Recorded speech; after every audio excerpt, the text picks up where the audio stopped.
Durante su larga carrera empresarial, Donald Trump ha sufrido sorprendentes altibajos y ha afrontado enormes adversidades. En Nunca tires la toalla, el magnate más famoso del mundo habla con franqueza sobre sus mayores retos, sus momentos más bajos y sus peleas más duras, y de cómo convirtió esos contratiempos en valiosos logros. Trump sabe muy bien cómo transformar el fracaso en victoria. Aprendió pronto en su carrera dentro del sector inmobiliario que cada proyecto puede topar con importantes demoras, obstáculos y problemas. Así que comenzó a prepararse para encarar reveses e incluso para acogerlos sin amargura, ya que esa es la actitud que te da la fuerza para afrontar las dificultades y alcanzar tus sueños a pesar de los pronósticos desfavorables. Ser obstinado y tenaz. Confiar en uno mismo y no darse nunca por vencido son las claves para encarar una vida llena de desafíos.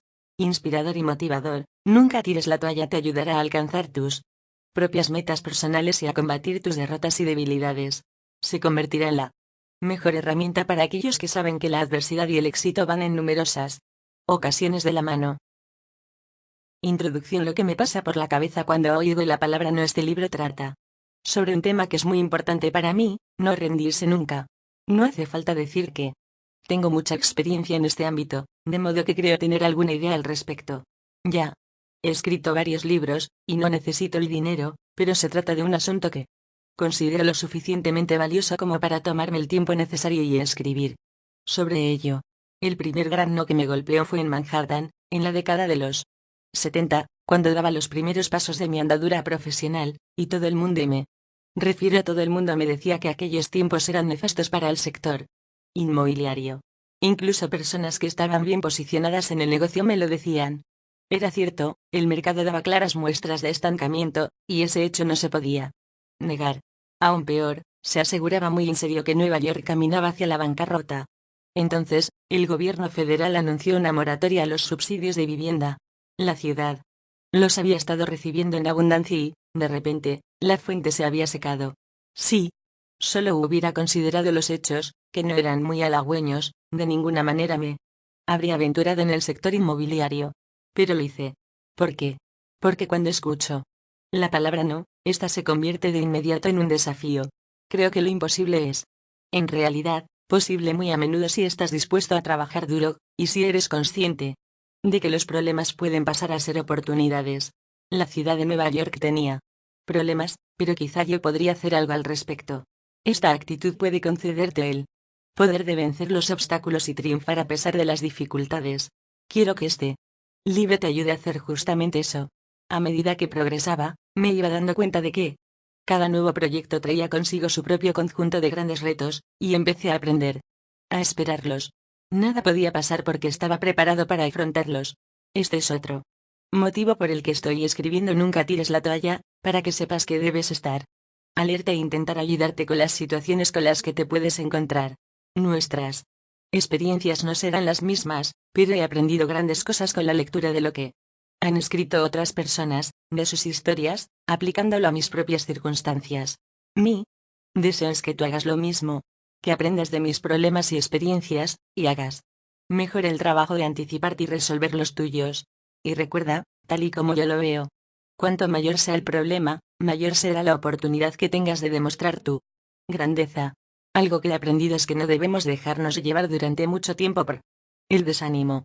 No pasa nada por hartarse un poco o quejarse durante 1 o 2 minutos. Personalmente, me gusta jugar al golf cuando estoy estresado o simplemente practicar con un palo de golf en mi oficina. Sentirse negativo debería ser un estado mental muy temporal. No es sencillo, pero se puede cultivar una especie de coraje mental, y en los capítulos siguientes leerás algunos ejemplos de cómo planté cara a algunos reveses y contratiempos de suma gravedad. Por supuesto, muchas cosas son muy molestas, de modo que no te sorprendas si no las sobreestimes en tu cabeza. Aprende a ponerlas en perspectiva. En este libro verás cómo aprendí a hacerlo yo. Confiar en uno mismo es clave para alcanzar la resiliencia y mirar a la adversidad a la cara.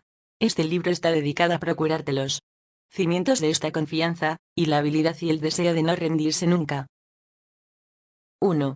El peor momento de mi vida y cómo resistí $1.000.000.000 a la basura. ¿Qué haces cuando el mundo entero te dice que estás acabado? Sufrí en revés tan mayúsculo a principios de la década de los 90 que estoy en la lista de récords Guinness por ostentar el mayor descalabro económico de la historia.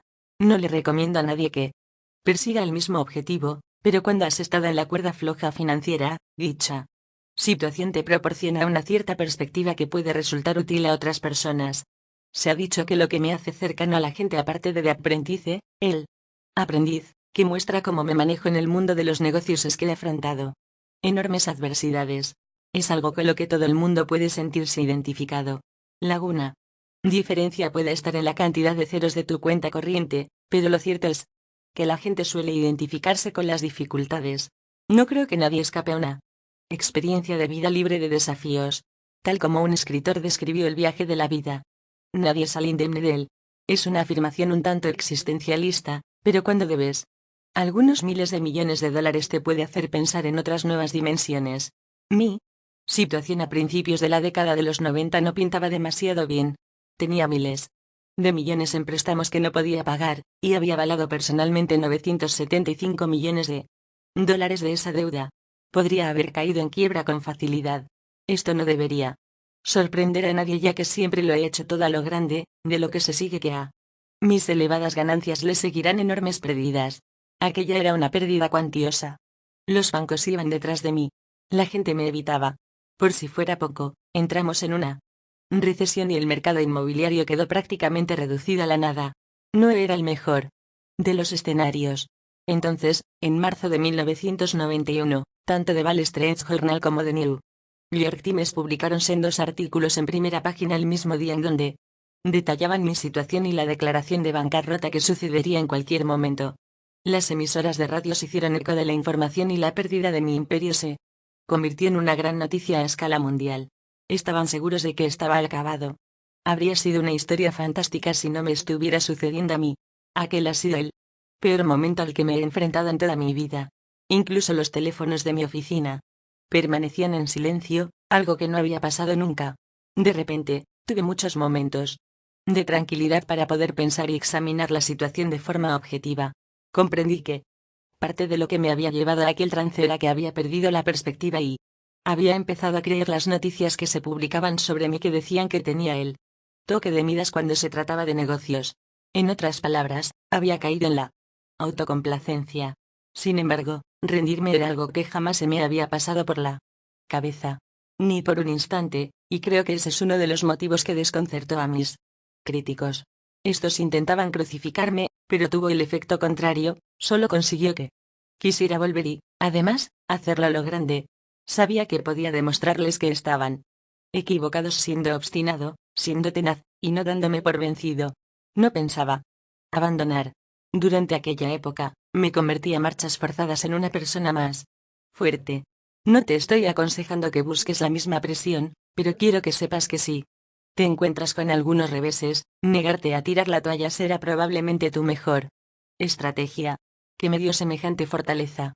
No estoy seguro, pero quizá el haber sido dejado de lado como alguien acabado venido a menos por la prensa internacional tuvo algo que ver con ello. También aprendí que con frecuencia los problemas no son más que oportunidades disfrazadas. Comencé a contemplar mi situación, lo creas o no, como una gran oportunidad. Tenía una gran ocasión para demostrar a la prensa y a mis críticos y enemigos que aún era una fuerza a tener en cuenta, no una flor de un día con poca resistencia. Es un incentivo muy estimulante, y todo viene de contemplar la situación de forma positiva. Se produjo así un punto de inflexión, y ese cambio fue mi actitud. Mis contables todavía recuerdan la noche en la que se encontraban en la sala de juntas hasta las tantas en plan: somos unos desgraciados, y de repente entré a explicarles todos los nuevos proyectos que tenía en mente. Eran muchos, y eran buenos negocios. Estaba de un humor exuberante, y mis descripciones fueron coloridas y rebosantes de optimismo. Pensaron que me había vuelto loco, que quizá estaba empezando a alucinar debido a la presión, pero lo cierto es que había llegado a un punto en el que sabía que era hora de seguir adelante. No estaba actuando. Estaba preparado. Toda aquella presión financiera quedaría a nuestras espaldas. En un breve periodo de tiempo, les dije. Y lo creía de veras. Aquel fue ciertamente un momento decisivo, justo entonces.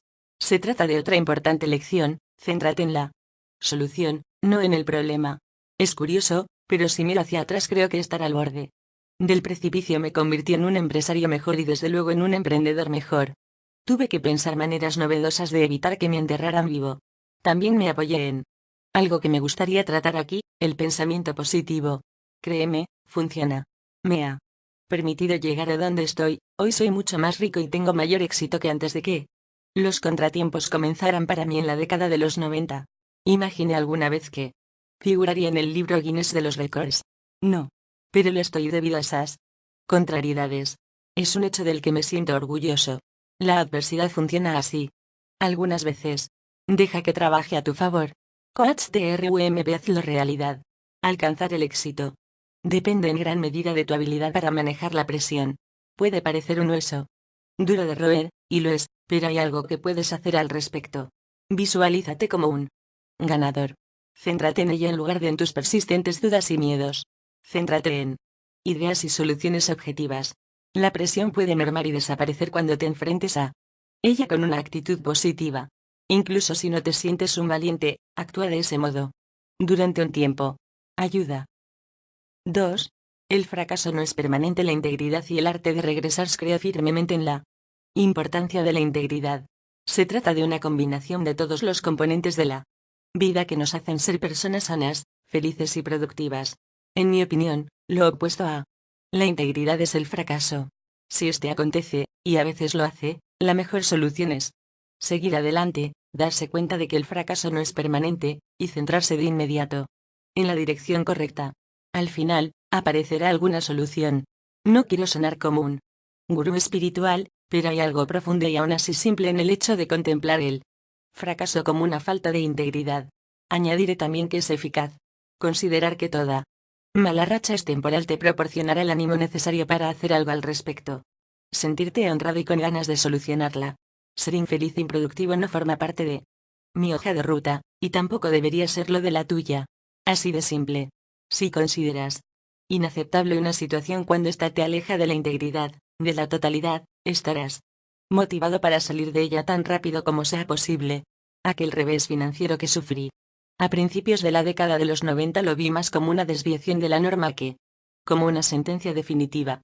Sabía lo que era estar completo y lo único que tenía que hacer era volver a ese sitio. Sentía que se esperaba de mí que regresara, y yo también lo esperaba de mí. Todo lo que tuve que hacer fue dar el siguiente paso y recuperar el impulso, que es lo que hice.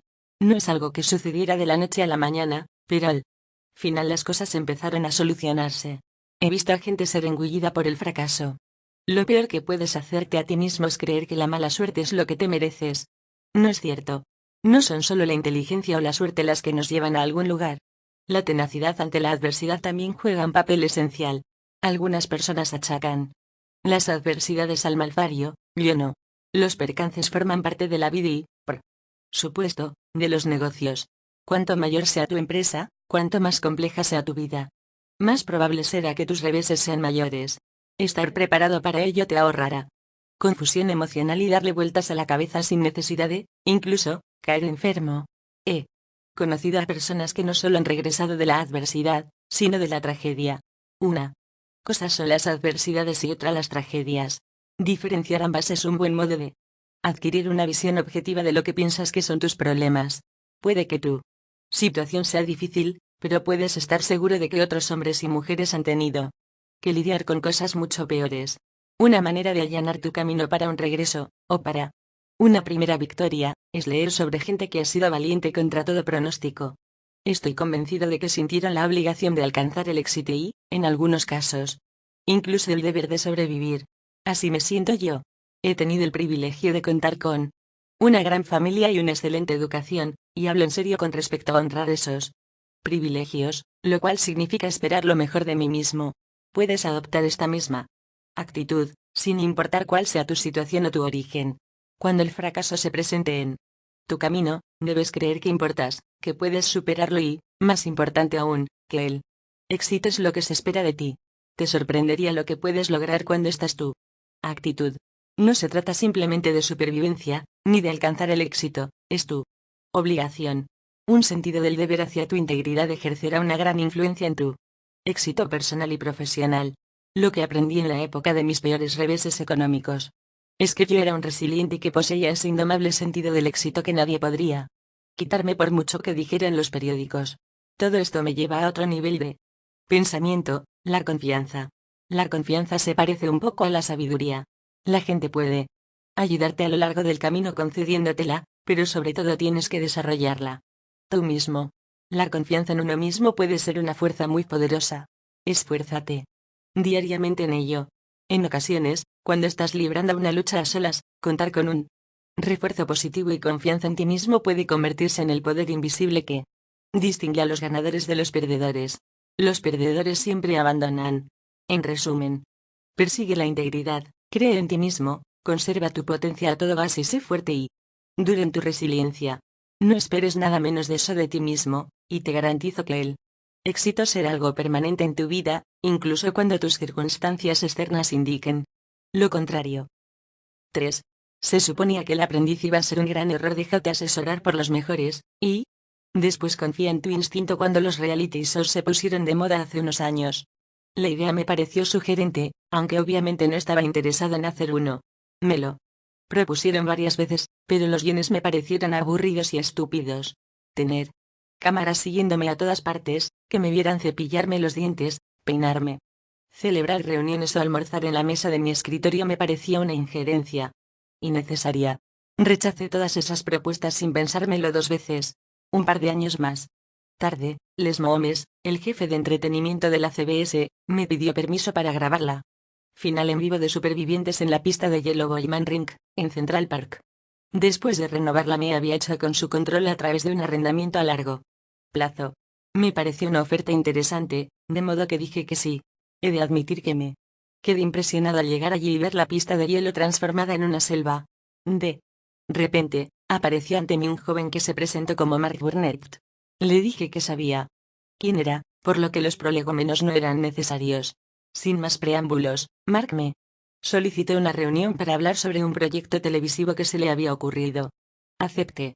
Vino a mi oficina al cabo de una semana más o menos, y tras una charla preliminar, me explicó que había tenido una idea para llevar a cabo un nuevo reality show en la jungla, con la particularidad de que la selva serían los cañones de la ciudad de Nueva York y el mundo de los grandes negocios.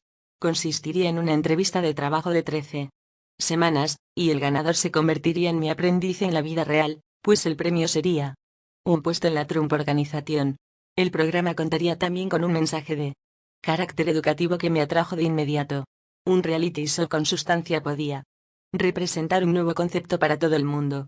Le dije a Mark que me interesaba. A continuación presentamos el proyecto a los directivos de las principales cadenas de televisión. Todos lo querían, también a ellos les encantó la idea. Nos decantamos por la NBC, que ya transmitía mis certámenes de Miss Universo, Miss Estados Unidos de América y Miss Teen en Estados Unidos de América. Como ya manteníamos una estrecha relación, cerrar el trato fue coser y cantar. Veamos algunos desafíos a los que tuvimos que enfrentarnos. En primer lugar, ni una sola persona aparte de Mark Burnett y la NBC se mostraba muy entusiasmada con el aprendiz y mi participación en el programa. Todos mis asesores opinaban que era un riesgo, que sería un monumental fiasco, que mi credibilidad como empresario se vería comprometida, que perdería la concentración en mis asuntos, y, en última instancia, que estaba cometiendo un grave error, exponiéndome a la vista de todo el mundo. Cuando miro hacia atrás, aún me sorprende lo radicalmente en contra que se manifestaron. El mayor error que cometerás en toda tu vida. Fue una frase que escuché muy a menudo. No me sentí demasiado apoyado. Analicé sus consideraciones y pensé, espero que no tengan razón porque ya le he dicho a Mark Burnett que iba a hacerlo. Mi instinto me decía que era lo que tenía que hacer, sin consultar a nadie. El siguiente problema fue que Mark me dijo que como máximo me necesitarían 3 horas a la semana para grabar el programa. 3 horas para un programa en máxima audiencia. Por increíble que pueda parecer, le creí. Cuando las 3 horas se convirtieron en 30, comencé a tener mis reservas, a saber, dirigía una gran corporación, y ya trabajaba unas 12 horas al día. ¿Cómo iba a hacerlo? Por una vez, pensé que quizá me hubiera extralimitado mucho. Lo que decidí hacer fue tomármelo semana a semana, comprendiendo que, probablemente, necesitaría solo más tiempo al principio y que podría convivir con ella durante un breve periodo de tiempo. Lo que ocurría es que poco a poco se convirtió en parte de mi rutina diaria, aunque, definitivamente, mis días eran mucho más largos. Me adapté, Todo el mundo se adaptó y también eso me proporcionó una nueva forma de energía. Si tienes que enfrentarte a una situación que exige excesiva dedicación, dale la oportunidad de que se asiente. Te sorprenderás de todo lo que eres capaz de hacer cada día. El punto bajo en que estaba realmente interesado en llevar a cabo esta reforma, debo admitir que cuando vi las condiciones con las que me tropecé, tuve mis momentos de duda. Esta pista de hielo ocupa más de 4.000 metros, lo que la convierte en una de las pistas de hielo artificiales más grandes del país. La caseta destinada a los patinadores tenía unos agujeros enormes en el tejado, el agua había ocasionado graves daños y la pista precisaba de unos 35.000 metros de conductos de fontanería. También necesitaba 2 sistemas de refrigeración de 15 toneladas. Y había prometido públicamente terminar todo el trabajo en menos de 6 meses. Me pregunté si no me habría metido en un lío potencialmente humillante. Si fracasaba, aparecería en todos los periódicos, y mi reputación se vería afectada sin remedio. Tenía varios desafíos por delante, eso seguro. Las dudas desaparecerían siempre y cuando conservara la imagen de una preciosa pista de hielo terminada en la cabeza. Sabía que podía hacerlo, pero no me engañaba y era consciente de que no sería un juego de niños. Las pésimas condiciones de la pista no eran el mayor obstáculo. Había tal falta de dirección que el proceso de restauración parecía unos autos de choque dando vueltas en círculo. No había liderazgo. Tomé entonces la decisión de hacerme cargo y comprobar la evolución del proyecto todos los días. Quería saber lo que ocurría, quién se encargaba de qué, y supervise personalmente el progreso de las obras. Por ejemplo, como no sabía nada sobre la construcción de pistas de hielo, fui en busca del mejor constructor de pistas de hielo que pude encontrar. Hablé con expertos y me decanté por un circuito de salmuera para la refrigeración del hielo. Es más costoso. A menudo digo que yo escucho a todo el mundo, pero que al final la decisión será mía. Es un buen modo de vivir la vida y los negocios. Presta oídos a los demás, pero nunca niegues tu propio instinto. Si les hubiera hecho caso, el aprendiz nunca habría sido una realidad. Hemos emitido 6 temporadas fantásticas y estamos preparándonos para grabar la 7ª. Para mí y para todos los que trabajamos en el programa sigue siendo una experiencia espléndida. No está mal para ser un gran error. No obstante, cuando corres riesgos, como no siempre saldrá bien, lo mejor será que te asegures de tener bien cubiertas las espaldas para regresar. 4. ¿Se trata de un incidente pasajero o de una catástrofe? Prepárate para toparte con cosas no planeadas. El segundo edificio más alto construido en Norteamérica. Todos hemos oído hablar del periódico Chicago Sun-Times. Lo que puede que no sepas es que tenía el mejor emplazamiento de la ciudad, en North Wabash, junto al río, al lado del histórico Wrigley Building. Lo quería para mi Trump International Hotel Tower, y lo conseguí. Se trata de un enclave fantástico, y si visitas Chicago y haces el recorrido en barco, que muestra la arquitectura de la ciudad, entenderás a qué me refiero. Cuando el edificio, cuya construcción finalizó en 2009, surge ante tus ojos, puede dejarte sin aliento, y no importa si sopla viento o no. Gracias a su soberbia forma asimétrica domina las vistas desde la avenida Michigan y los alrededores del West Baker Drive. Si lo visitas, comprobarás por qué le hemos dedicado tanto tiempo y esfuerzo. Mi plan para este rascacielos de Chicago comenzó en el año 2000, y anunciamos que sería el más alto delegación mundo. Estaba entusiasmado ante esta perspectiva y sabía que podía hacerlo, y además de manera brillante. Sin embargo, tras los ataques terroristas del 11 de septiembre de 2001, reduje mis expectativas. Por mucho que deseara construirlo, no creo que hacer de un edificio, por muy alto que sea un objetivo primordial, sea una buena idea. De modo que cambiamos un poco el plan original. De hecho, ese fue el primero de algunos cambios. Contratamos como arquitectos a Skidmore, Owings y Merrill, que construyeron unas 50 maquetas antes de decidirnos por algo que nos gustase a todos.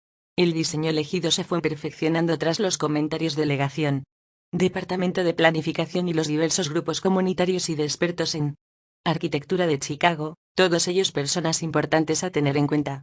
Las modificaciones se realizaron en 2002, y el proyecto fue aprobado. Más tarde, en 2004, cambiamos 10 pisos de oficinas por habitaciones de hotel y condominios, basándonos en consideraciones de marketing. Su construcción se inició finalmente el 17 de marzo de 2005. 5 años después de haber anunciado el proyecto. Puedes observar por el tiempo Transcurrido que las cosas no suceden de la noche a la mañana, aunque te llames Donald Trump. Es un edificio de una gran belleza. Tiene unos 250.000 metros, 98 plantas e incorpora un gimnasio y un spa, un hotel de lujo de 5 estrellas, condominios, salones de ejecutivos, tiendas y garajes. Los áticos ocupan los 3 pisos superiores. Es la estructura de hormigón más alta y el cuarto edificio de mayor altura de Estados Unidos. Laguna. Inauguración definitiva del hotel tuvo lugar en abril de 2008, y la finalización de todo el edificio en 2009. Su coste ascendió a 847 millones de dólares. Obviamente, se trata de un proyecto descomunal. El punto bajo: hemos tenido algunos problemas, grandes problemas. Naturalmente. 3 meses antes de iniciar la construcción de los cimientos descubrimos que el agua procedente del río Chicago había comenzado a filtrarse en el lugar donde levantaríamos el edificio. Como los cimientos se estaban colocando por debajo del nivel del río, siempre existió el riesgo de que los diques que ya existían no aguantaran. No obstante, ese no era el principal inconveniente. El agua procedía de una zona en donde se encontraban los diques y el puente Wabash Avenue. Esto podría convertirse en un gran contratiempo, de modo que lo afrontamos con seriedad, y nos ocupamos del mismo. Con el tiempo, es posible tomarse los problemas con calma si adoptas una actitud correcta y sabes lo que tienes entre manos. Otro elemento del edificio que dio un giro extraño fue su diseño estructural. En el concepto original, la base y las primeras 14 plantas fueron diseñadas para ser un marco estructural de acero, con un recubrimiento de hormigón armado por encima. Mucho después de la fase de diseño, mientras licitábamos las obras, descubrimos que había habido un incremento considerable del precio del acero debido a que el crecimiento industrial de China absorbía casi todo el suministro mundial. Regresamos a la pizarra y rediseñamos el edificio para que fuera todo de hormigón, ahorrándonos así varios millones de dólares, además de simplificar la logística de la construcción. También tuvimos que considerar las molestias que podíamos ocasionar a nuestros vecinos de Chicago con los ruidos producidos por nuestras máquinas perforadoras, que debían horadar un lecho de roca en donde se asentarían los cimientos. Casi una cuarta parte de los soportes tenían que penetrar 33,5 metros en la piedra caliza, así que puedes imaginar que solo esto ya suponía un desafío colosal. Logramos hacerlo sin granjearnos demasiados enemigos. Como cada una de las columnas soporta 350.000 kilos, el sistema de apoyo ha de ser planificado e implementado de forma metódica y con muchísimo cuidado. Tuvimos otro problema mucho antes del principio de la partida, cuando perdimos a nuestro socio Conrad Black, propietario del Chicago Sun-Times, debido a un escándalo empresarial y el subsiguiente proceso judicial en el que se vio inmerso. Firmamos un acuerdo para comprarle su participación en el proyecto. Tiempo después dejamos de contar con nuestro arquitecto de Skidmore, Owings Merrill, quien presentó su dimisión en la compañía. Estas fueron 2 grandes pérdidas, pero ¿sabes qué? Lidiamos con ellas y seguimos adelante. Estábamos preparados para afrontar problemas a lo largo del camino, y como buenos soldados no aflojamos el paso. Como general, debo asumir y responsabilizarme de que las cosas salgan según lo previsto, sin importar lo preparado que esté, y seguir haciendo todo lo que esté en nuestras manos para planificar y centrarnos, así como tener la resistencia suficiente para reagruparnos inmediatamente tras los contratiempos. Nuestros planes y nuestra determinación han sido suficientemente fuertes para continuar nuestro trabajo sin darnos por vencidos ante cualquier interrupción. Todas las cosas tienen su lado positivo. Así, por ejemplo, ahorramos $1 millón reutilizando el dique que protegía el edificio del Sun-Times.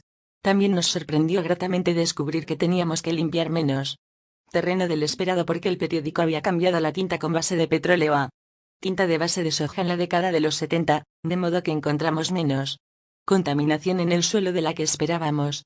A veces, cuando empiezas a pensar en todos los problemas que te asedian, es bueno centrarse en los elementos positivos de la situación. Cuando ocurren cosas no previstas en tu plan de acción, pregúntate, ¿se trata de un incidente pasajero o de una catástrofe? Sufrimos varios contratiempos a lo largo de legación. Levantamiento del edificio de Chicago, pero aún así ha sido una construcción y una experiencia fantásticas. ¿Tendrás problemas cuando emprendas algo grande? Sí. ¿Dejarás que acaben contigo? No deberías permitirlo en absoluto.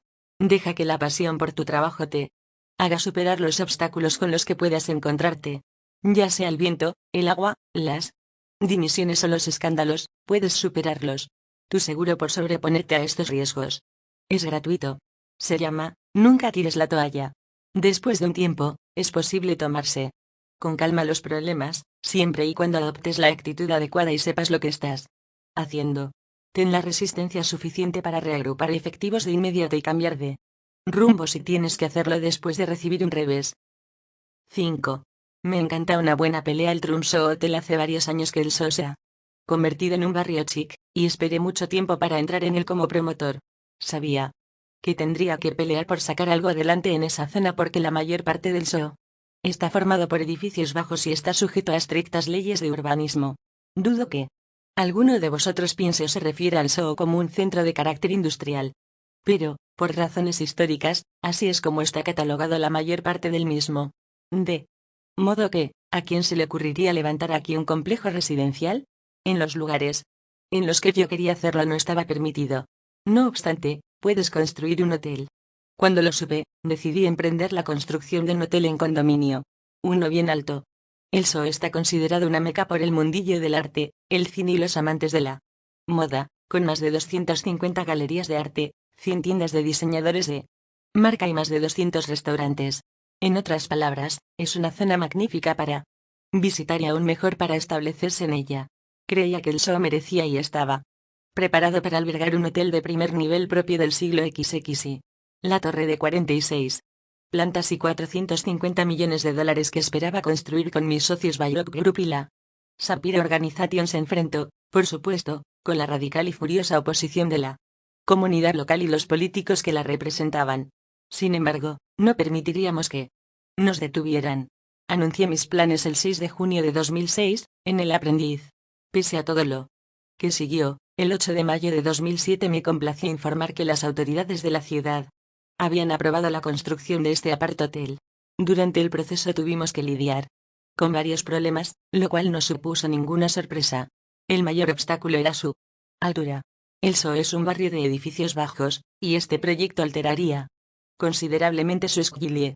Sería el edificio más alto entre el centro de la ciudad y el distrito financiero. La cuestión no es que en el SO no puedan construirse edificios elevados, que sí que se puede, sino que aún no se había alzado ninguno. Queríamos cambiar eso. Ya existían leyes sobre derechos del vuelo o sobre edificación, el derecho a construir más alto, que hacían que fuese perfectamente legal construir un rascacielos. De hecho, añadimos varios pisos al diseño del hotel comprando los derechos a algunas propiedades colindantes. Aunque teníamos el derecho a construir un hotel con la altura que quisiéramos, el hecho de que nadie lo hubiera hecho antes que nosotros jugaba en nuestra contra. Esta fue la primera vez que la Dirección de Edificaciones de Nueva York tuvo que considerar la construcción de un apart-hotel en uno de los distritos industriales de la ciudad, en donde no se permite el uso residencial. Las anticuadas leyes de urbanización de la ciudad y los residentes locales, juntos, pusieron enormes obstáculos. Nunca antes la ciudad de Nueva York, a diferencia de muchos otros destinos turísticos de Estados Unidos, había tenido que enfrentarse a un hotel compuesto en su totalidad por apartamentos. Los aspectos fundamentales de la ley de urbanismo neoyorquina prescribían que las unidades no podían ser residencias para sus dueños, sino que debían ser destinadas a ocupantes en tránsito. Eso quería decir que teníamos que demostrarles a la Dirección de Edificaciones que el Tromsø no sería un edificio residencial, sino un edificio para estancias de corta duración. Estaba convencido de que podríamos convencer a las autoridades de la ciudad de ello. Un apart-hotel no es un apartamento. Responde a la premisa de que los compradores tienen el derecho a utilizar los apartamentos solo durante un cierto número de días al año. Y que, cuando el dueño no esté ocupando el suyo, las unidades se pueden alquilar como habitaciones de hotel. Es un gran arreglo, ya que tanto el propietario como la empresa gestora recaudan ingresos. Las unidades del Tromsø no están diseñadas para residentes permanentes, ni ningún dueño utilizaría su unidad para tal fin. El aspecto y el diseño de un hotel de lujo es harto diferente al de un edificio residencial. Trabajamos sin descanso con el ayuntamiento para dejar claras nuestras intenciones. Como era de esperar, todo el mundo se me echó encima, y la Sociedad para la Preservación Histórica Delegación Greenwich Village tildó mi plan de caballo de Troya para diseminar apartamentos por todos los distritos industriales de la ciudad. Denunciaban que mis verdaderos motivos eran absolutamente secretos.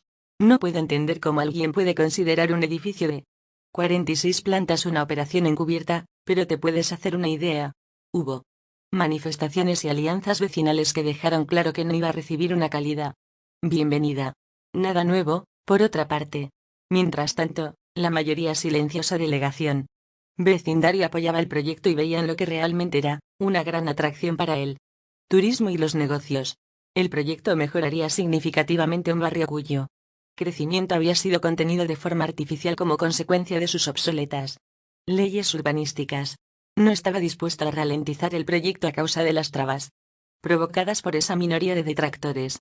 Comenzamos las excavaciones en 2006 sin haber recibido aún la aprobación para construir por encima del suelo. Entonces se presentó otro problema. En diciembre, los contratistas que estaban llevando a cabo la excavación se encontraron con restos humanos que más tarde se determinaría que contaban con un siglo de antigüedad. Paramos las obras de inmediato por voluntad propia. Llegó la policía, y el ayuntamiento nos ordenó que detuviésemos totalmente la obra. Puede que no fuera legal, pero accedimos a ello. Contratamos entonces a un equipo de arqueólogos para que excavara e identificara los restos. Llegados a este punto, lo que no necesitábamos era más publicidad. Mientras esperábamos la autorización, pero por supuesto salió en las noticias, y el director de la Sociedad de Preservación de la ciudad dijo que deberíamos rebautizar el proyecto como Trumps Condo Hotelium, Mausoleo. Siempre surgirán tiquismiquis, ¿no es cierto? Al final, y a pesar de todo el alboroto mediático, al atacar el problema del esqueleto de inmediato y en bloque pudimos volver al trabajo en menos de una semana. Con posteridad. Algunos blogueros siguieron dando la tabarra con el tema del hotel y el hallazgo de los restos, y el asunto estuvo en candelero durante un tiempo. También recibíamos muchas cartas de ciudadanos y asociaciones de distinto pelaje que se oponían a la construcción del edificio. Hubo manifestaciones en el lugar de las obras, y la controversia continuó cerca de un año más. Además, se nos acusó de construir un edificio de 46 plantas, que podría ser blanco de un ataque terrorista, e incluso apareció un dibujo que se hizo viral en internet de un esqueleto con un peinado como el mío que publicitaba el nuevo edificio. Una cosa es segura, toda Nueva York y todos los neoyorquinos sabían que estaba construyendo un rascacielos. Alguien dijo alguna vez que yo soy un gran promotor gracias a mi locuacidad, pero a menudo no tengo que hacer nada para llamar la atención. No dejaban de llovemos piedras, era como si estuviéramos instalados permanentemente en el ojo delegación. Huracán, pero todos esos ataques nos hicieron ser más consistentes y fuertes en nuestra misión. Hubo un momento en el que alguien esgrimió nuestras primeras versiones de delegación material de marketing en donde se mencionaba que los apartamentos serían una gran oportunidad residencial, lo cual acabó originando una tormenta política y activista. No obstante, nos centramos en lo que queríamos, conseguir la autorización. Sabíamos que no podíamos cambiar las leyes de urbanismo ni construir bajo las vigentes si el edificio era considerado residencial. De modo que nos centramos en demostrar que el proyecto no tendría tal carácter y que, por tanto, podíamos proceder según las actuales leyes urbanísticas. Mostramos al ayuntamiento que teníamos limitaciones específicas con respecto a la ocupación que eran muy claras. Mi equipo negoció durante meses una declaración restrictiva de 6 páginas. Fueron largas horas de sesiones en las que las autoridades de la ciudad de Nueva York analizaban y criticaban cada coma del documento, literalmente. Éramos transparentes en lo que estábamos ofreciendo. No ocultamos nada. Al final, conseguimos la autorización. Nuestra propuesta cumplía, absolutamente, con todos los requisitos de las leyes de urbanismo del SOO, y nadie podía arguir lo contrario. Mi padre siempre decía, conoce todo lo que puedas sobre lo que estés haciendo, y ese es el consejo que seguí. Cada adversidad sirvió como estímulo en lo que había llegado a ser una contienda del tamaño de una ciudad. En la actualidad, el Trumso funciona a la perfección. Tanto Don J.R. como Ivanka han trabajado en ello conmigo y con mis socios, al igual que Sean Yazbek, el ganador de la 5ª temporada del Aprendiz, y Julius Schwartz, vicepresidente de Bayrock. Se ha convertido en una maravillosa, elegante y distinguida incorporación al barrio del SOO. Cuenta con más de 2000 metros destinados a espacios comerciales, un restaurante de alto nivel, un spa de casi 700 metros y un centro de conferencias de unos 200 metros y a partir del 12º piso todos los apartamentos disfrutan de una visión panorámica. Asimismo, cuenta con una increíble piscina abierta todo el año con sombrillas privadas y servicio completo, una biblioteca, un café, un bar y un restaurante, y estoy convencido de que a mis vecinos del Sol les encanta. Tiempo al tiempo hará que aumente el valor de sus propiedades, entre otras razones porque va a ser una preciosidad. Asegúrate de visitar el famoso distrito industrial del So cuando vengas a Nueva York y échale un vistazo. Puede que el So causara algunos problemas más de lo esperado, y que todo ello nos ocupará un año más de trabajo añadido. Pero así son los negocios en las grandes ciudades. Lo importante es que somos lo suficientemente grandes como para lidiar con ello. Asegúrate de cultivar la misma actitud, te ahorrará una gran cantidad de ansiedad innecesaria.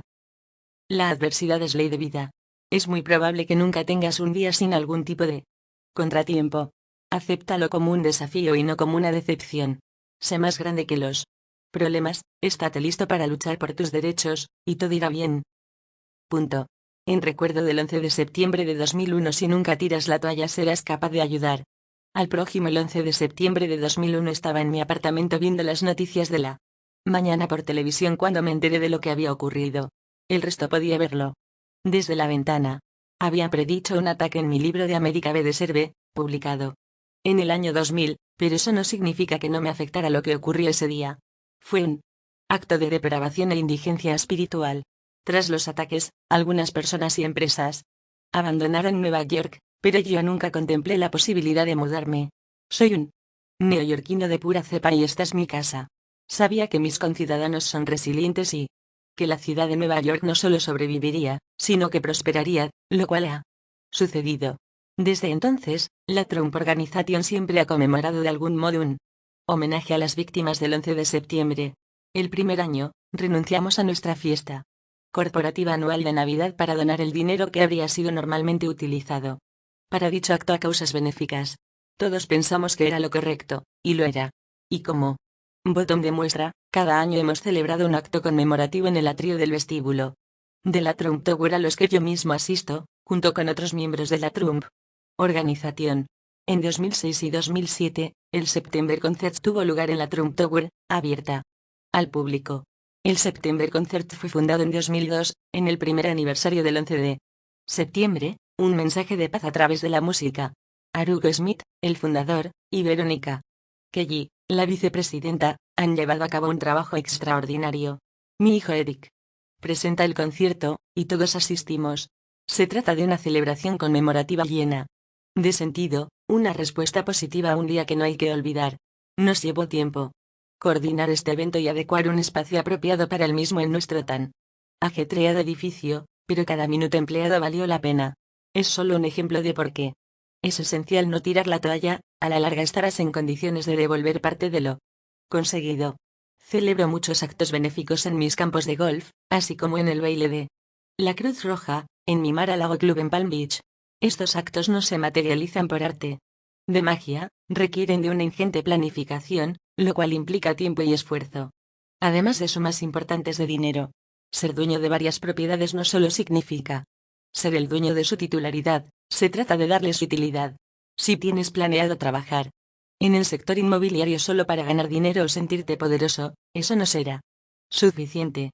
Si puedes ver tus beneficios como un modo de compartir, descubrirás que tu trabajo será mucho más gratificante, y probablemente mucho más lucrativo a la larga. De la Trump Organization. En 2006 y 2007, el September Concert tuvo lugar en la Trump Tower, abierta al público. El September Concert fue fundado en 2002, en el primer aniversario de delegación. 11 de septiembre, un mensaje de paz a través de la música. Arugo Smith, el fundador, y Veronica Kelly, la vicepresidenta, han llevado a cabo un trabajo extraordinario. Mi hijo Eric presenta el concierto, y todos asistimos. Se trata de una celebración conmemorativa llena de sentido, una respuesta positiva a un día que no hay que olvidar. Nos llevó tiempo coordinar este evento y adecuar un espacio apropiado para el mismo en nuestro tan ajetreado edificio, pero cada minuto empleado valió la pena. Es solo un ejemplo de por qué es esencial no tirar la toalla. A la larga estarás en condiciones de devolver parte de lo conseguido. Celebro muchos actos benéficos en mis campos de golf, así como en el baile de la Cruz Roja, en mi Mar-a-Lago Club en Palm Beach. Estos actos no se materializan por arte de magia, requieren de una ingente planificación, lo cual implica tiempo y esfuerzo. Además de sumas importantes de dinero. Ser dueño de varias propiedades no solo significa ser el dueño de su titularidad, se trata de darles utilidad. Si tienes planeado trabajar en el sector inmobiliario solo para ganar dinero o sentirte poderoso, eso no será suficiente. Si puedes ver tus beneficios como un modo de compartir, descubrirás que tu trabajo será mucho más gratificante, y probablemente mucho más lucrativo a la larga. Cada año acogemos al Ejército de Salvación en nuestro vestíbulo para inaugurar las fiestas navideñas. Se ha convertido en una tradición. Toca una banda, los medios de comunicación están allí, yo pronuncio un breve discurso, y el Ejército de Salvación recibe parte delegación. Reconocimiento que merece por el excelente trabajo que llevan tantos años realizando. También esto conlleva mucho tiempo para organizarlo, pero lo hacemos todos los años. A veces ser generoso te abrirá las puertas a nuevos talentos. Cada año dono un dibujo autografiado a la subasta Doble Forunger, dibujos para el hambre, en el restaurante Tavernon de Green. Es un gran acontecimiento, y han contribuido a la causa gente como Sting, Muhammad Ali, Larry King, Al Pacino, Billy Joel, Valentino, Bill Cosby, Pau McCartney, Kirk Douglas, Martina Navratilova, Peter Max, Bette Midler, Jack Nicklaus, Cindy Crawford y muchas otras personalidades. Tardó 5 minutos en dibujar algo. En mi caso, acostumbra ser un edificio o un paisaje urbano de rascacielos, y luego lo firmó. Pero recauda miles de dólares en ayuda para los que pasan hambre en Nueva York a través del Banco de Alimentos de los Capuchinos. La subasta fue una idea innovadora que ha ayudado a muchas personas, y no me importa dedicar un poco de tiempo a una buena causa. Puede que el arte no sea mi punto fuerte, pero eso poco importa si el resultado final consigue aliviar las penurias de gente necesitada. Recuerdo que un amigo me preguntó por qué organizaba tantos actos benéficos en mis propiedades. Parecía sorprendido de que hiciera algo así, ya que en realidad no era necesario, y sabía el tiempo que requería. Le contesté, porque puedo. Créeme, son 2 palabras poderosas, con un sentimiento igual de poderoso que las acompañan. Imagínate diciéndoselas a alguien, porque puedo. Es una sensación genial, y hace que valga la pena todo el trabajo que supuso adquirir y promover esas bellas propiedades y edificios. Todos hemos presenciado situaciones calamitosas que nos gustaría aliviar. Haber alcanzado el éxito te permite ayudar a lo grande. Esta es otra razón para seguir haciéndolo. Saber que vas a ser capaz de devolver más si alcanzas el éxito es un incentivo maravilloso para seguir adelante.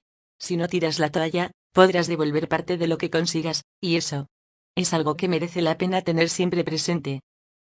Espera encontrar problemas y estarás listo cuando se presenten levantando la Trump Tower. La Trump Tower fue mi primer gran éxito, y siempre amaré este edificio. Me hace sentir fenomenal saber que es el tercer destino turístico preferido de Nueva York.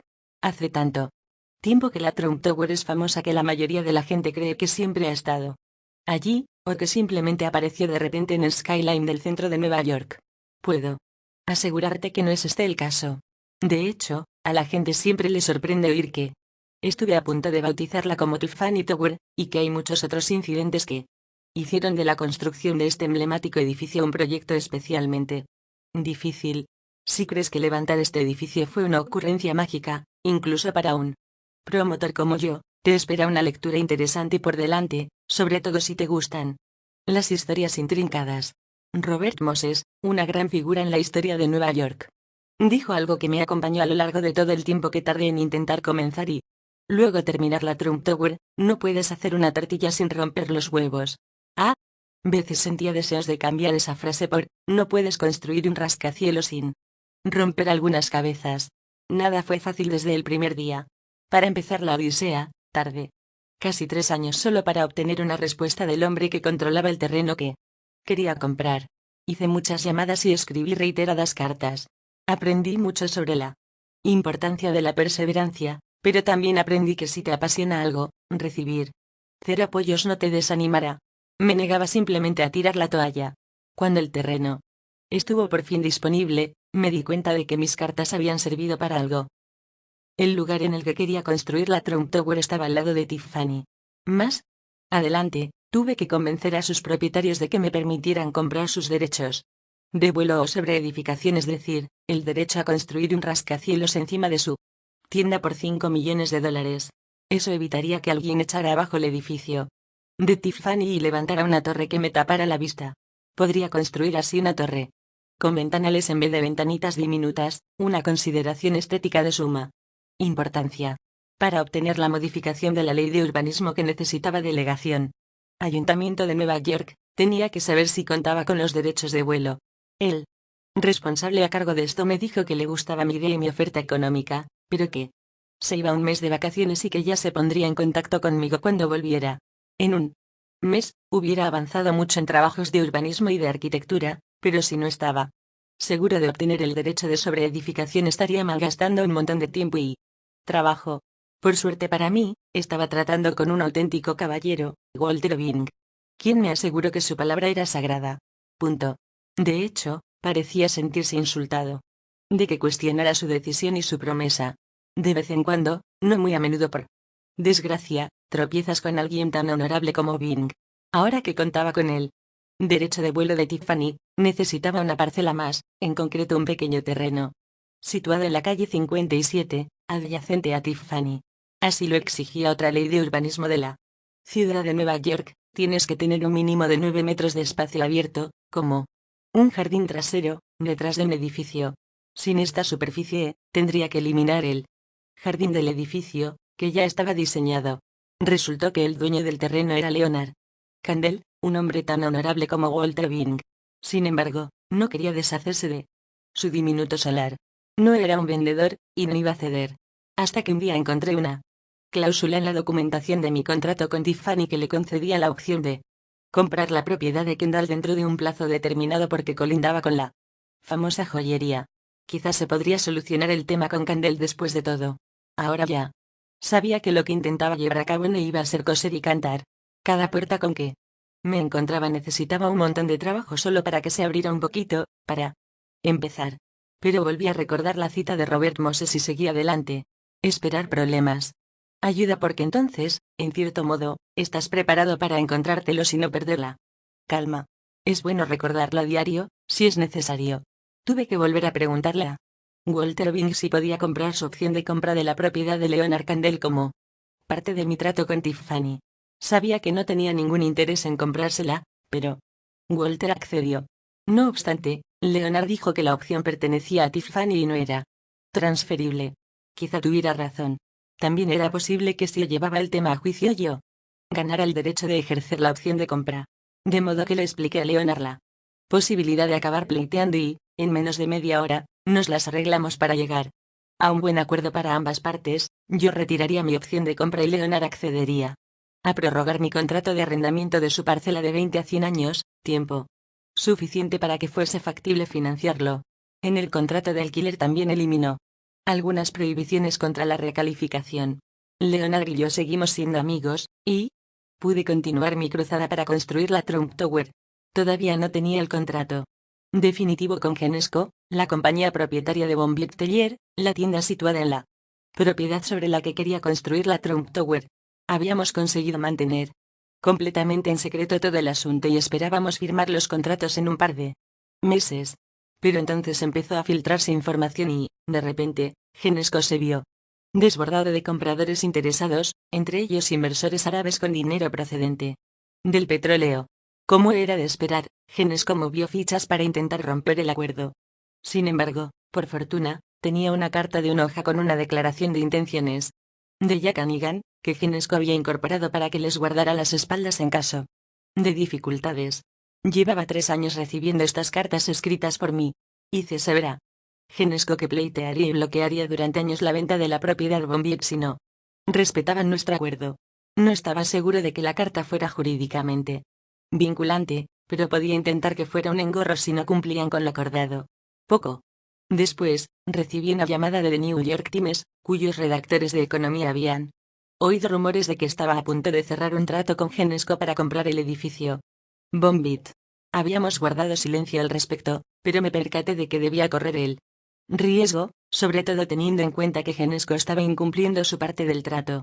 De modo que le expliqué al periodista que habíamos llegado a un acuerdo y que planeaba construir un nuevo rascacielos sobre el suelo de Bombits. Por lo tanto, era muy probable que la tienda cerrase en unos meses. El artículo apareció a la mañana siguiente, y Esperaba que ejerciera cierta presión sobre Genesco.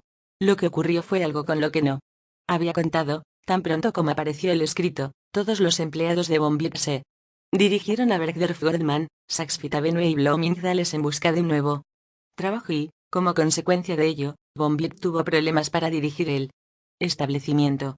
5 días después, tuve el contrato firmado con Genesco. Todavía estábamos lejos de comenzar a construir.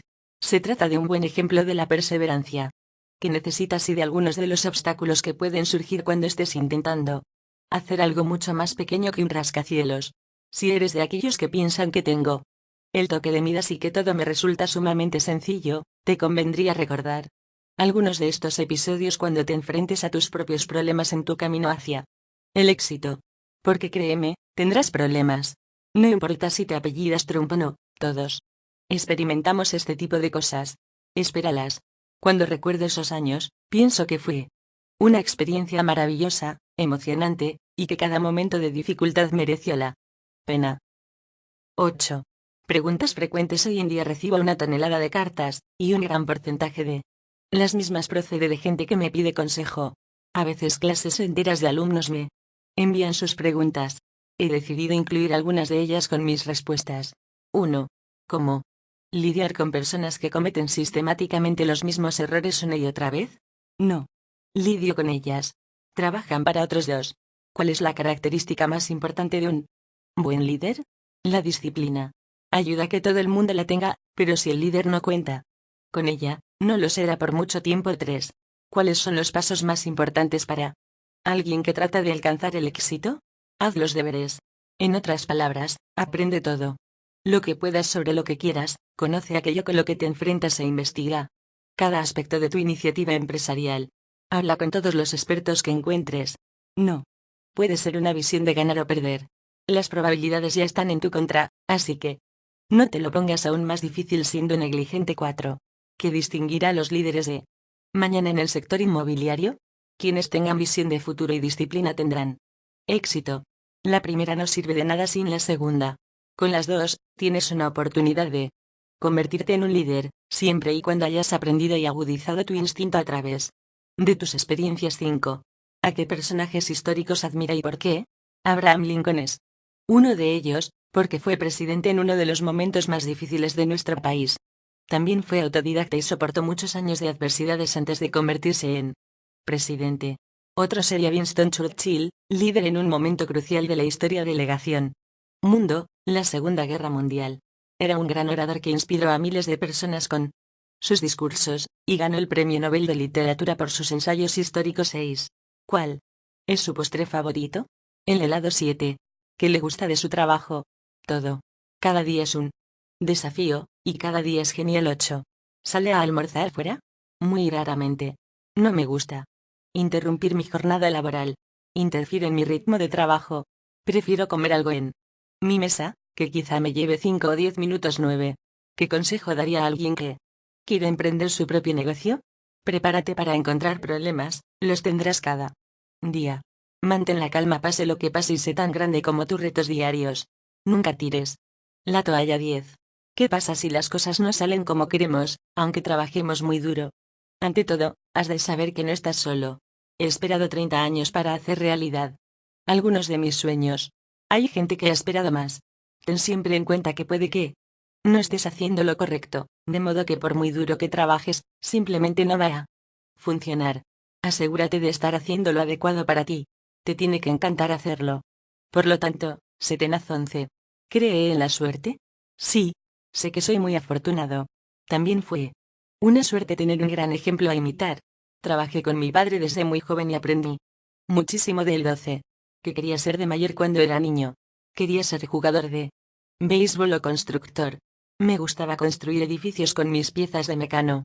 Fui un jugador de béisbol lo suficientemente bueno como para que me ofrecieran varias becas y también consideré la posibilidad de estudiar cine en la Universidad del Sur de California, USC, pero mis conocimientos y mi amor por los bienes inmuebles me llevaron a Barton. 13. ¿De dónde saca sus ideas? El mundo me inspira. Estar al tanto de los acontecimientos mundiales puede darte un montón de ideas. Esta época de grandes avances tecnológicos, que Nos permite acceder a una ingente masa de información con una inmediatez nunca antes vista. Me parece fascinante. Mantengo la mente abierta, lo cual es una buena manera de que se te ocurran ideas. 14. ¿Alguna vez teme fracasar en algo? Hasta ahora tengo un historial de éxitos muy bueno, pero el fracaso siempre es una posibilidad. Soy prudente pero no miedoso. Hay una diferencia. Es importante ser cauteloso, saber que la probabilidad de éxito está ahí, así como la del fracaso. El riesgo desempeña un papel fundamental en todo lo que hago. Podría atropellarme un autobús mientras cruzo la calle. Son cosas que pasan. No permitas que el miedo interfiera en tus planes. 15. ¿Qué hacen vacaciones? No hago vacaciones en el sentido de planificar un viaje a algún sitio e ir allí a descansar. Mi trabajo me parece vigorizante y nunca tengo la necesidad de evadirme de él. Como poseo campos de golf y me encanta jugar, puedo pasarlo muy bien practicándolo mientras inspecciono el campo. En invierno voy al mar al Lago Club en Palm Beach los fines de semana, de modo que puedo jugar al golf durante todo el año. Me tomo fines de semana más que vacaciones, lo cual me va de maravilla. 16. ¿Nos gusta tu programa Al Aprendiz? Nos preguntamos si le gusta despedir a la gente. No me gusta despedir a nadie. A veces es necesario, pero prefiero tener a las personas conmigo durante mucho tiempo. Tengo empleados que llevan más de 30 años a mi lado. El mejor entorno laboral es aquel en el que todos comparten una misma ética de trabajo y unos mismos objetivos, y en donde todos se esfuerzan al máximo. Esto es así con la mayoría de mis empleados, pero no siempre, y si no es así entonces hay que realizar algún cambio. 17. Cuando empezó en el sector de bienes inmuebles, ¿cuál era su principal objetivo? Quería tener éxito a mi manera. Mi padre lo había tenido en el negocio inmobiliario, y yo quería alcanzarlo por mí mismo. Siempre me han encantado los edificios bonitos y Manhattan, de modo que me centré en ambos. Quería seguir mi propio punto de vista, y lo hice. 18. ¿Qué fue lo que más le sorprendió del aprendiz? Mi imagen cambió. Me hice muy famoso después de empezar a despedir a gente cada semana. 19. ¿Qué es lo que le hace más feliz? Parece simple, pero se trata de una pregunta muy compleja. Diría que hay varias cosas que me hacen feliz, por ejemplo hacer las cosas bien, hacerlas lo mejor que pueda, realizar un buen trabajo y saber que es bueno. Poder compartir ese logro también es gratificante. Puedo incrementar el valor de un barrio y de las comunidades que viven en él, así como garantizar puestos de trabajo, y estoy en posición de devolver lo que recibo mediante diversos actos benéficos. Mi familia es muy importante para mí, siempre lo ha sido. Soy la persona más feliz. Delegación. Mundo cuando estoy con ellos. 20. ¿Cuál era su asignatura favorita en el colegio? Me gustaba todo lo relacionado con las matemáticas. Sobresalía en geometría. 21. ¿Cuál es su película preferida? Ciudadano Kane. 22. ¿A qué hora se levanta normalmente? A las 5 de la mañana. 23. ¿Qué es lo mejor de ser rico? Ser capaz de dar algo a cambio, de devolver parte de lo que has alcanzado. Es una sensación maravillosa. 24. ¿Cuál es el mejor consejo que puede darme? Nunca tires la toalla. Podrás conseguir más cosas con esa actitud que con cualquier recomendación que pueda decirte. 9. Cuando la otra parte espere un duelo, ofrécele una alianza. Trump International Golf Links, Escocia. Siempre estuve interesado en construir un campo de golf en Escocia por dos buenas razones, aparte de por la espectacular belleza del país. Mi madre nació allí y Escocia es la cuna del golf. El golf ha jugado siempre un papel importante en mi vida y ni qué decir tiene, también mi madre. Pasé 5 años considerando diferentes lugares de los que rechacé más de 200 posibilidades a lo largo y ancho de Europa. Esperaba pacientemente el lugar adecuado, y cuando vi los terrenos de Menir Estate, al noroeste de los montes Gran Planos de Escocia, supe que era el sitio perfecto. Menir Estate y Menier Ouse, que datan del siglo SIB, están situados a 20 kilómetros al norte de Aberdeen, la tercera ciudad más grande de Escocia. Más importante aún, jamás en mi vida había visto un paisaje costero virgen tan espléndido. Contaba con dunas de arena de inmensas proporciones, casi 5 kilómetros de terrenos frente a un mar espectacular, y unos 6 kilómetros cuadrados en total. Era impresionante y me emocioné. El punto bajo, a nadie le gusta que la gente se ría en su cara. Sabía que Escocia tenía fama de ser un lugar fantástico en lo referente al desarrollo empresarial y las facilidades que se concedían al comercio, de modo que estaba entusiasmado con la idea de empezar a trabajar allí. No obstante, El anuncio del proyecto propuesto causó cierta consternación y los ecologistas se pusieron en guardia de inmediato. De hecho, recuerdo haber visto a gente reírse abiertamente al ver la magnitud de lo que había planeado. Ese lugar tiene una gran importancia medioambiental e histórica para Escocia, y nadie creyó que conseguiría los permisos para seguir adelante. Solo la declaración de Menhir Estate como espacio natural protegido ocupa 2 tomos de 12 centímetros de ancho cada uno. El problema principal radicaba alrededor de una preocupación ambiental con la que nunca antes me había encontrado, llamada geomorfología. Nos enteramos por nuestros expertos medioambientales y la Asociación para la Protección del Patrimonio Nacional de Escocia. Desde que nos enfrentamos a este tema hubo un requerimiento de la Junta de Planificación. Teníamos un obstáculo muy importante que afrontar, y nos lo tomamos muy en serio. Intentando aprender todo lo que estaba en nuestras manos, contratamos a los principales expertos en geomorfología, y consideramos minuciosamente cada mínimo detalle. Creo que sorprendimos a todos con nuestra preocupación y conciencia ética profesional, y nuestra perseverancia e integridad fue tenida en cuenta por los responsables de adoptar las decisiones. Pero volvamos a la geomorfología, que es el estudio del movimiento de las formas del relieve terrestre, incluyendo su origen y evolución y el proceso que las ha moldeado a lo largo de los años. Las excepcionales dunas de tierra de Menhir Estate forman parte de una zona protegida que comprende un total de 100.000 metros de tierra. Estas dunas se desplazan por la acción de fuerzas naturales, lo que puede ser desastroso para un campo de golf.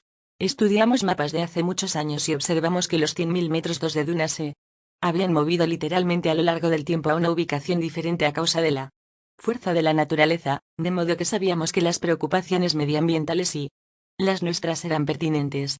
Llevamos a cabo una amplia investigación sobre el problema y descubrimos que las dunas se podían estabilizar plantando lechos de juncos, cuyo sistema radicular les permite crecer azotados por el viento y en condiciones climáticas extremas. Estas plantas protegerían las dunas de arena, además de añadir otra faceta de belleza natural al paisaje. Asimismo, basándonos en nuestras investigaciones sobre el medio ambiente, hicimos otras muchas recomendaciones para mejorar y proteger la fauna local, la creación de 3 madrigueras artificiales para nutrias y un plan de protección de estas. Por escrito, un informe para la preservación del tejón, basada en nuevos estudios, la creación de un nuevo hábitat para las aves en peligro de extinción incluidas en la lista roja, la instalación de cajas nido y cajas refugio para murciélagos en Menhir House. Acciones centradas en la biodiversidad para mantener e incrementar las poblaciones de tritones palmeados, de gaviotas cabecinegras y de aves zancudas, de liebres marrones y de olmos montanos, la creación de nuevos humedales y el trasplante de plantas adecuadas a ese hábitat, así como la recolección de semillas para asegurar la preservación de las especies autóctonas de las dunas. Y esta no es más que una lista parcial. ¿Recuerdas que he mencionado 2 libros de 12 centímetros de ancho cada uno? No estaba exagerando. De modo que sí. ¿Crees que las cosas ocurren sin más porque me llamo Donald Trump? Que esto te sirva para recordar que las cosas no funcionan así. Cuando presentamos el esbozo final de la solicitud de planificación al Ayuntamiento de Aberdeenshire, aquel abordaba tanto la cuestión medioambiental como la parte empresarial del proyecto.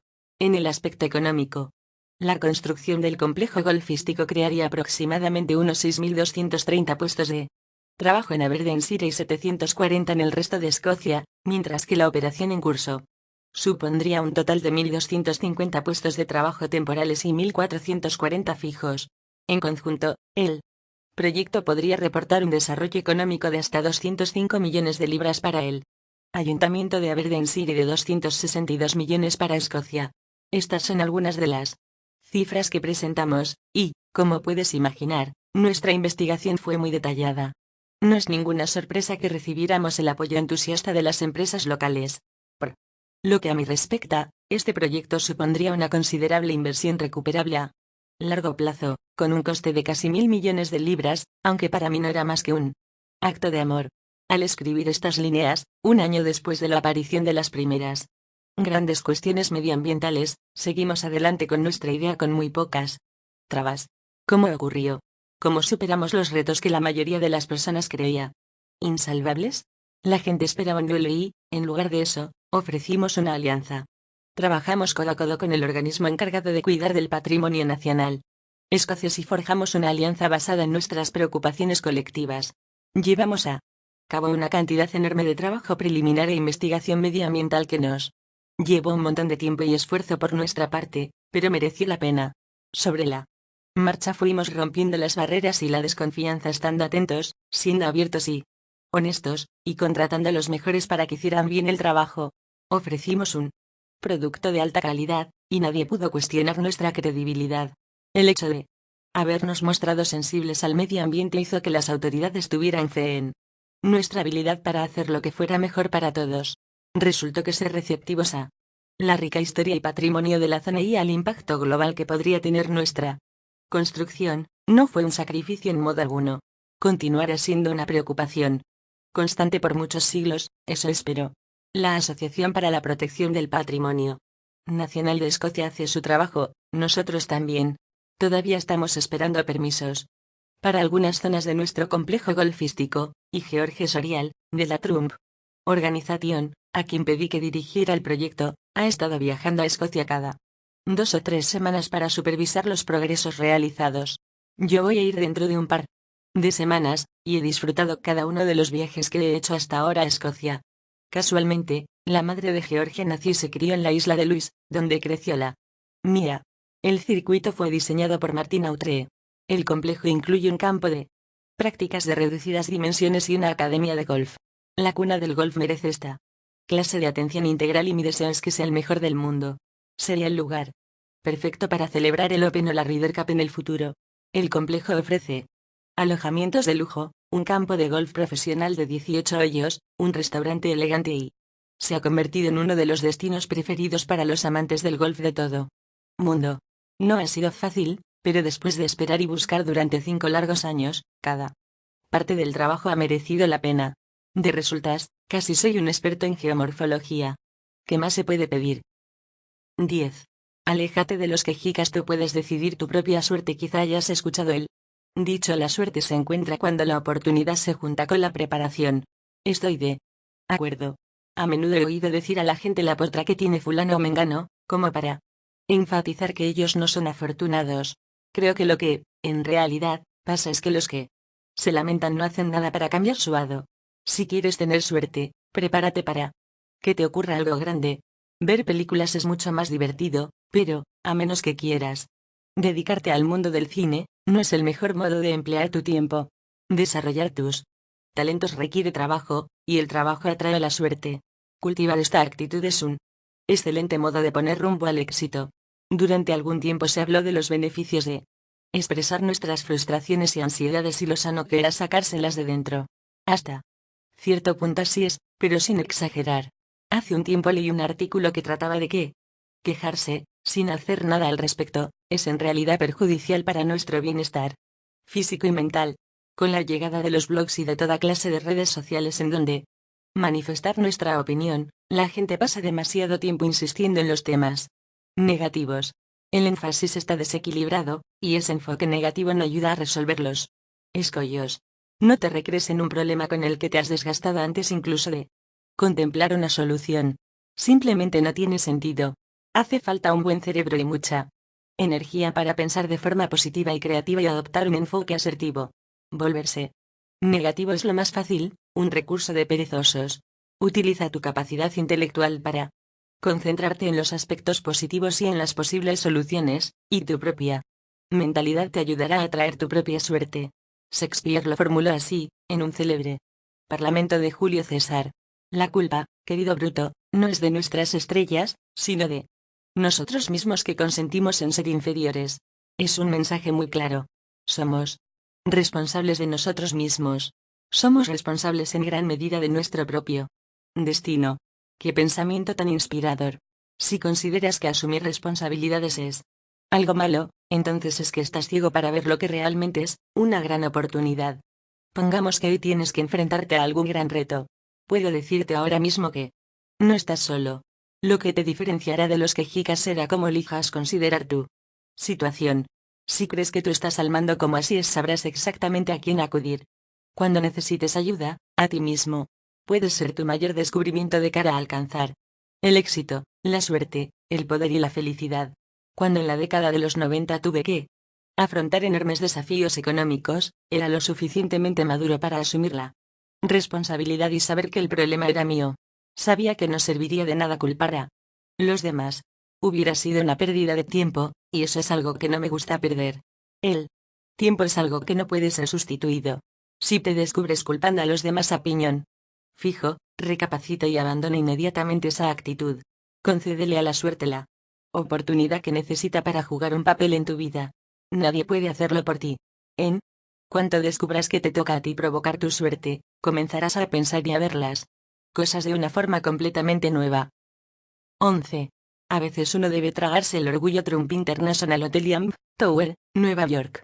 Todos hemos oído hablar de las transformaciones radicales de imagen. Algunas veces los resultados son increíbles. Me gusta hacer lo mismo con los edificios. En ocasiones, requiere más innovación mejorar cosas a lo grande que construir algo nuevo. Los desafíos pueden ser más complejos, y es por eso que muchos promotores se apresuran a echar abajo estructuras existentes y empezar de cero. Tengo buenos ejemplos de edificios y negocios que valía la pena salvar, y que han resultado ser un éxito rotundo.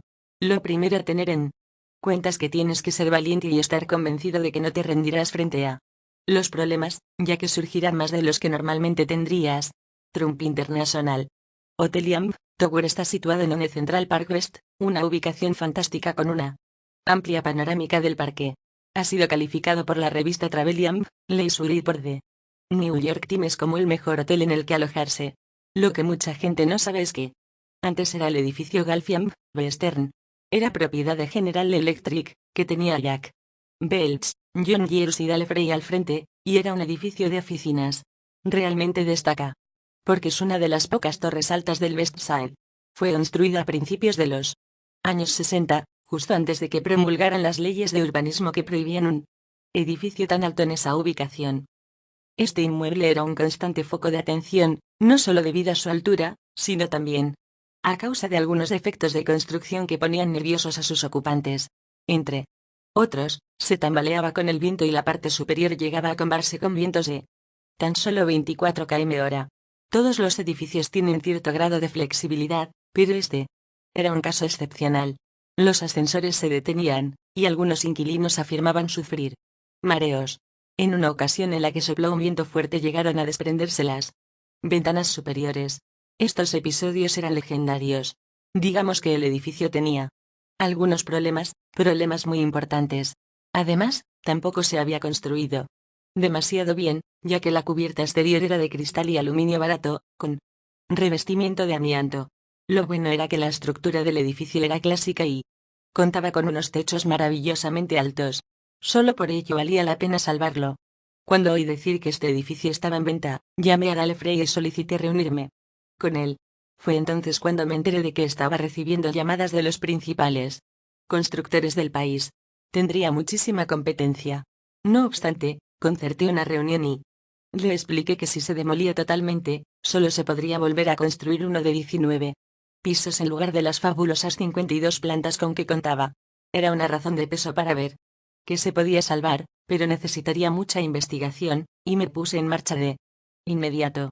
Lo que sugerí fue reforzar la estructura de acero, así como que los techos altos serían perfectos para levantar un conjunto residencial, un detalle que, además, en un edificio como el nuestro concebido también en parte como un espacio destinado a la actividad comercial, era muy solicitado en el mercado inmobiliario.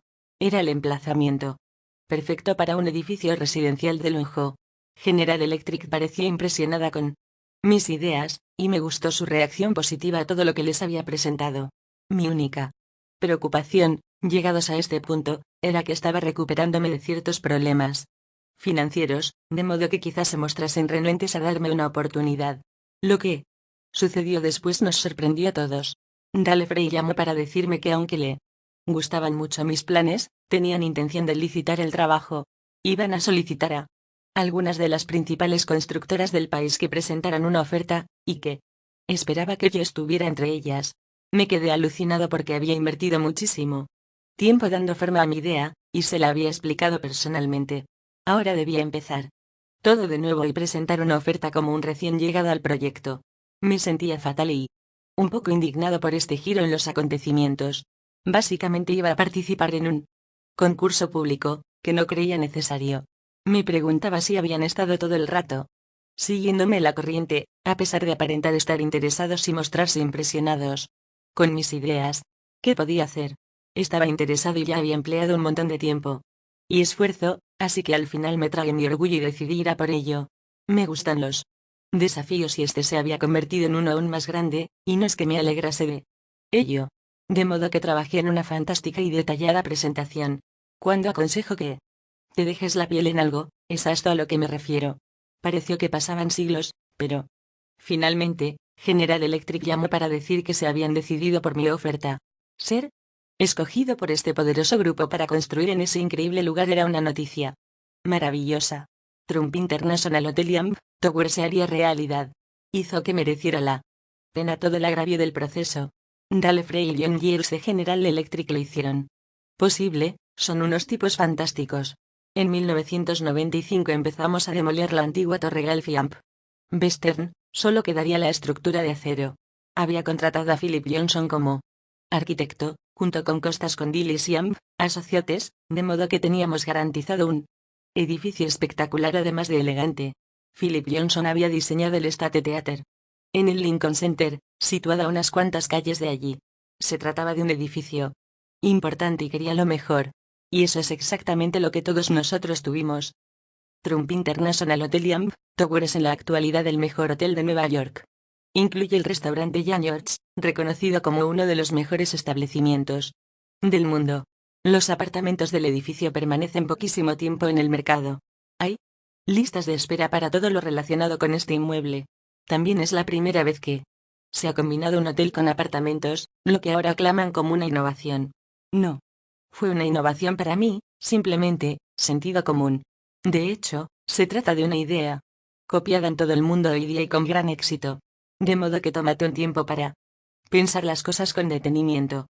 Sí, el edificio original tenía grandes defectos, sí, el proceso de aprobación fue desconcertante, pero eso fue parte del reto. También me proporcionó una gran oportunidad. A veces uno tiene que esforzarse un poco más para ver esas oportunidades, pero créeme, merece la pena. 12.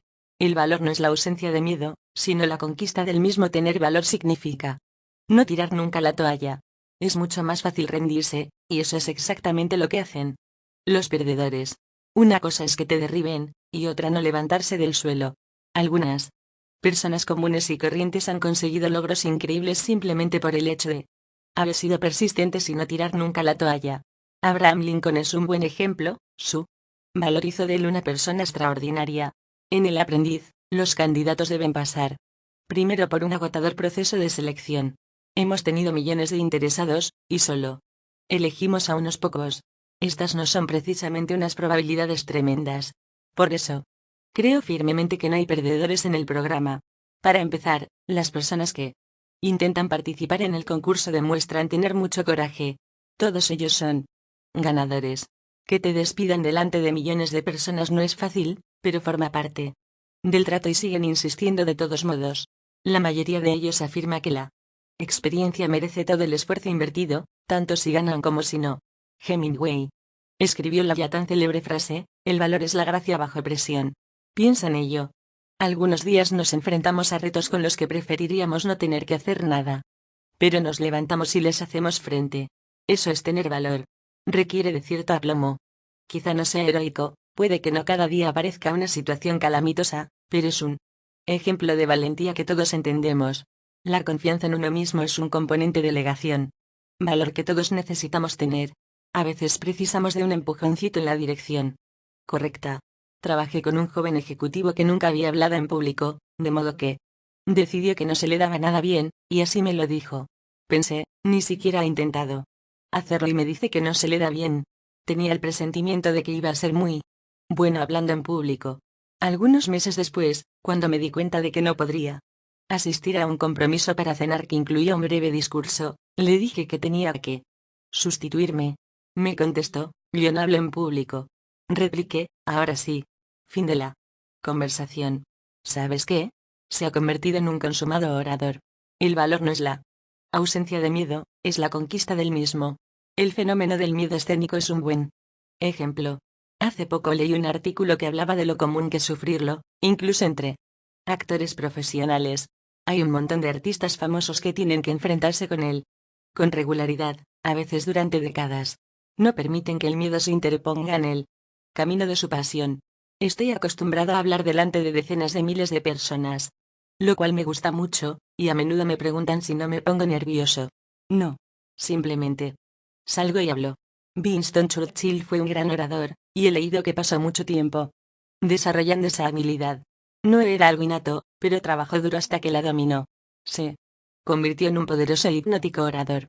Uno de sus más conocidos discursos, pronunciado durante la Segunda Guerra Mundial, fue este: nunca se rindan, nunca cedan. Nunca, nunca, nunca, en nada, ya sea grande o pequeño, nunca cedan salvo por las convicciones del honor y el buen sentido. Nunca cedan a la fuerza, nunca cedan al aparentemente abrumador poderío del enemigo. Churchill y su pueblo estaban en peligro de ser bombardeados y superados por el ejército alemán cuando profirió estas palabras. Es posible que nunca experimentes un bombardeo, pero aún así puedes aplicar dichas palabras valerosas en tu vida diaria. Algunos días tengo que enfrentarme a tantos problemas de golpe que semejan un bombardeo. No sucumbo a ellos, y tú tampoco deberías. Nunca. Otra cuestión importante acerca del valor es que te ayudará a pensar y actuar de la manera más adecuada. Te ayudará a centrarte en las oportunidades que se presenten frente a ti en vez de en los problemas. A menudo, los obstáculos son oportunidades que salen a nuestro paso con un envoltorio que no esperábamos o queríamos. Esto me ha sucedido más veces de las que puedo contar. De modo que cuando afirmo que doy la bienvenida a los problemas, hay una razón para ello. Mantén la mente flexible y abierta a soluciones creativas. Einstein dijo: no podemos resolver problemas usando el mismo tipo de razonamiento que utilizamos cuando los creamos. Esa es una buena manera de evitar pájaras cerebrales y encontrar una solución. Pero volvamos al valor. Recuerda que el miedo se puede conquistar. Sé consciente de que eres capaz de ser valiente y de que estás concebido para alcanzar el éxito. Esa es la mitad de la batalla. Luego acelera al máximo y las probabilidades estarán de tu lado.